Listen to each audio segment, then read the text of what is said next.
manipulation functions in C++. In this video today, I'm going to be breaking down and showing you guys the 4 most commonly used string manipulation functions which are used in C++. And each function that's going to be shown to you guys today, I'm going to be breaking down some example code, showing you how each one works and the expected output of each one as well. But before we get into the video, please smash that like button down below and click on subscribe to get the latest videos from me, Sahil Bora, the founder and proprietor of the C++ Better Explained website. So let's get into the first example. Okay, so the first function of string manipulation is a function called strlen, also known as strlength. So what strlength does is that it just returns the length of the string of characters. So say for example here, in this example that I've got here, in this example program here, what we're doing here is that we've got a program that's asking us to enter in a string. So we enter in our string here, and then by using the strlength function, what it does is that it calculates the total length of that string. So in this example here, I've put in the string hello world, and then as you see, it will output the total length of that string, which is 11. strcmp. So what strcmp does is that it just compares the two strings and it returns 0 if both of the strings are equal. So in this code example that I'm gonna be showing you next, it's a password example program where if string 1 is greater than string 2, it's going to return a positive value. But if string 1 is less than string 2, it will return a negative value as well. So I'll show you this example. I'll show you this code example in the next slide, as it was too big to put it all in one. So in this example here, what we're doing is that we're setting a password which is equal to password. So we're making the user enter in the password, and if the password which is correct, if the user types in the character's password and it's correct, that means it's going to be accepted. So the way that we can check whether it's correct or not is by using the strcmp function to see whether the characters are correct or not. But if the user doesn't type in the word password, it's going to jump into this decision statement here saying that the password is incorrect. As you can see here in the example here, when I type in the word wrong password, it will go into the decision statement saying that the password has been denied because what I've entered in is incorrect.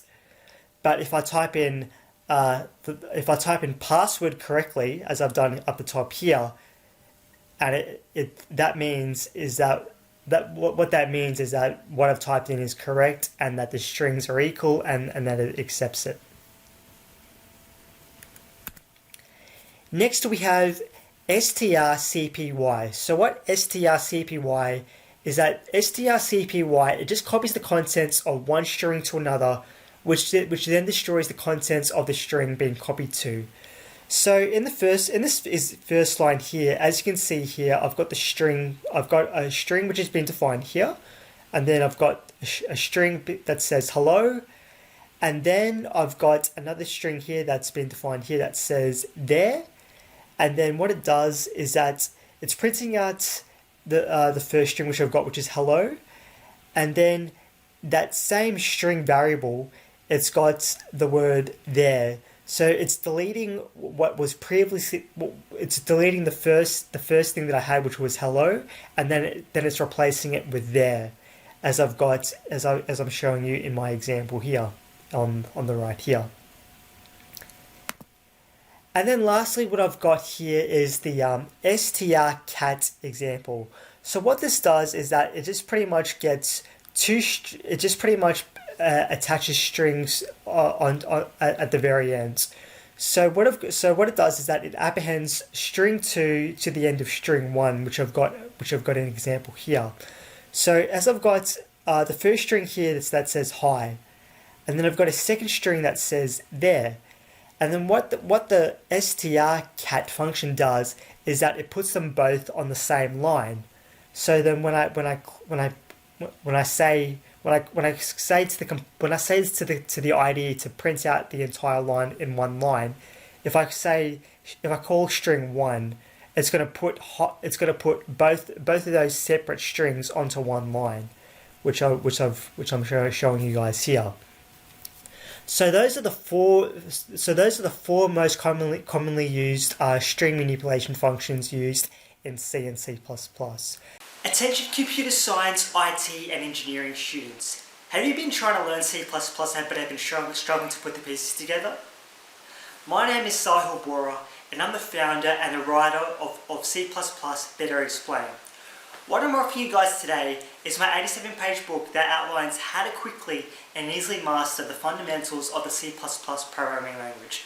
So if you've been searching around for free resources that haven't made any sense at all, or free YouTube videos that have made you want to gouge your eyes out, my book will put all of that to rest today, because my book is written in a straightforward and direct manner that will get you learning and understanding the fundamentals of C++ within a matter of days. The book is just $27, so what I want you guys to do is to click on the button below and pick up a copy today. You will not regret this at all, and it also comes with a 30-day money-back guarantee if you're not happy with the book at all.